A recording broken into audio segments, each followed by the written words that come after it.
ቤተሰብ ዛሬ ይዤ የመጣሁት የሐረግ ድራማ የክፍል 34 ነው።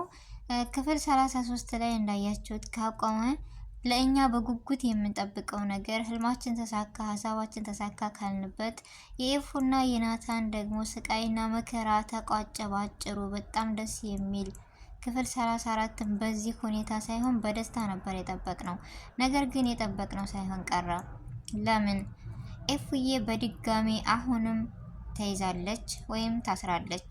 ይህ አረመሬና ጨካኝ የሆነ ያፌት አሁንም በድጋሚ ይዟታል።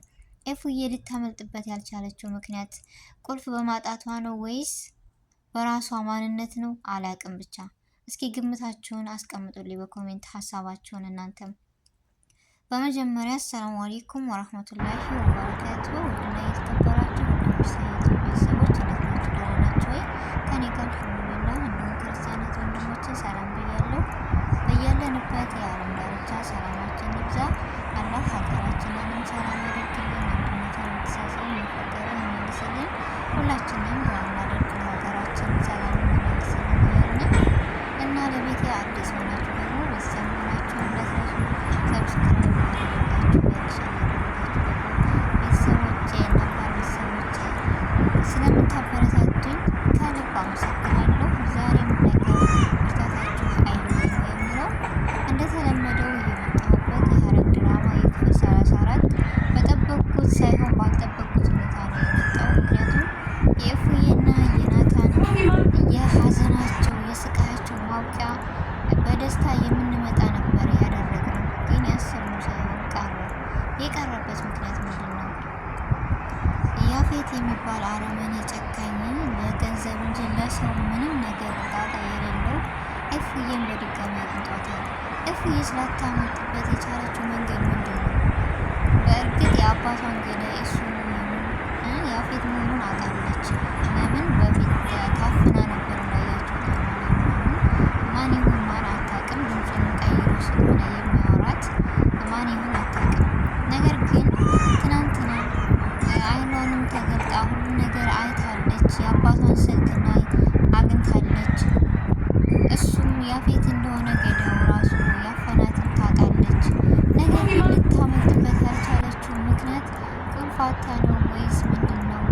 ወይንም ከነበረችበት ቦታ ከቤት ብትኖር ኖሮ ባትወጣ አትያዝም ነበር የሚል ግምት አለኝ እኔ። እናንተስ ቤተሰብ? ምክንያቱም ኤፉዬ ልታመልጥበት የምችልበት መንገድ አሁንና አሁን ብቻ ነበረ። ነገር ግን አሁንም ድጋሚ ይህ የአረመኔና ጨካኝ ያፌት የሚይዘው በድጋሚ ይዟታል። መጨረሻውስ ምን ይሆን? እንዳያችሁት ናታንን የኤፉዬንና የናታንን ስቃይ የሚፈልግ አረመኔ ጨካኝ ያፌት ምንድን ነው ያደረገው? በኤሌክትሪክ ሁሉ እያሰቃየው ነበረ ናታንን። በጣም የሚገርም አረመኔ ጨካኝ የሚባል የሰው ፍጡር የፈጠረው ያፌት የሚባል እንደዛ ሆኖ በአቅሙ ሁሉ ሲታገል ምናምን በኤሌክትሪክ ጭምር ነው እያሰቃዩት የነበረው። እና ከዛ ብትወጣ ኖሮ ኤፉዬ ሁሉ ነገር በጣም ደስ የሚል ነበረ። ነገር ግን አልወጣችም። ላትወጣበት የቻለችው ምክንያት ምን እንደሆነ እኔ ራሱ ግምቴ ምን እንደሆነ በቃ ሊገባኝ አልቻለም። መጨረሻቸውስ ምን ይሆን አላውቅም። ብቻ እስኪ የእናንተ ግምትና ሀሳብ አስቀምጡልኝ ቤተሰብ። እና የኤፉና የናታን ስቃይ ይብዛ ነው የምትሉት ወይስ የናታንና የኤፉዬ ስቃይ መከራ በዚሁ ይብቃ የምትሉ? ሁላችሁም በኮሜንት አሳዩ። ቤተሰቦች ሁላችሁም ድምጽ እንሆን። ከአሁን በኋላ ናታንና ኤፉዬ በፍቅር እንዲኖሩልን በደስታ እንዲወጡልን ስቃያቸው ይብዛ ነው ወይስ ስቃያቸው ይብቃ? እስኪ በኮሜንት ሁላችሁም አስቀምጡ። እንደኔ ኤፉዬና ናታን በጣም ተንገላተዋል፣ ተሰቃይተዋል። ስለዚህ ስቃያቸው በዙ ይቋጭልን፣ በፍቅርና በደስታ እንዲኖሩ ይለቀቁ የምትሉ እንደኔ ሀሳብና እንደኔ አስተያየት የእናንተንም እስኪ በኮሜንት አስቀምጡ ቤተሰቦች። ሁሉም የራሱ ሀሳብ የሆነ አንዱ ከአንዱ ይለያያል እና የሁላችንን ሀሳብ እስኪ እናስቀምጥ።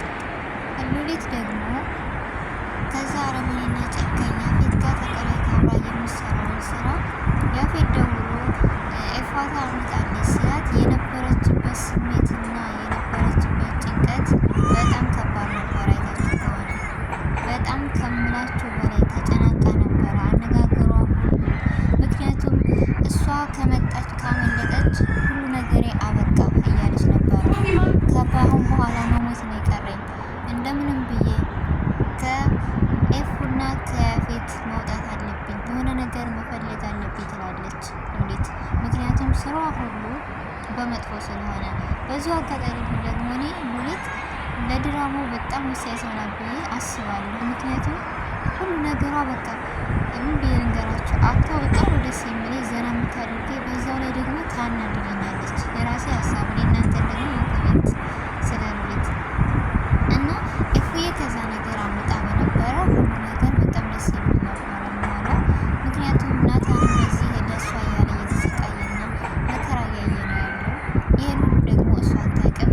ብቻ አንድና አንድ ደስ የሚለው ኤፉዬ የአባቷን ገዳይ ማን እንደሆነ ቁልፉ መረጃ የናታንም እስር ቤቱ ነው የአባቴ ስልክ ከተገኘ ገዳው ይገኛል ብሎ ተናግሮ ነበረ። ስለዚህ ምንም ይሁን ምን ኤፉዬ ከናታን ጥርጣሬና ሀሳብ ወጥታለች።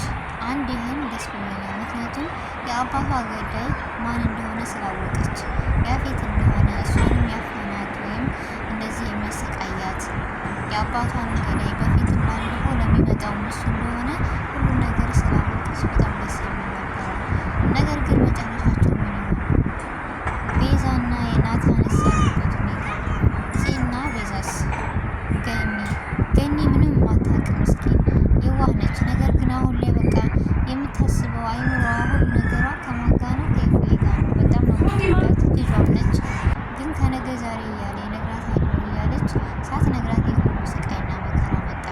እውነት ሁሉ መከራና ስቃይ አልፎ ተገናኝተው ወንድሟ እውነተኛ እንደሆነ ገኒም እናቷ እንደሆነች ተገናኝተው ገኒ ነግራት ለኤፉዬ ደስ የሚል ህይወት ያሳልፉ ነው።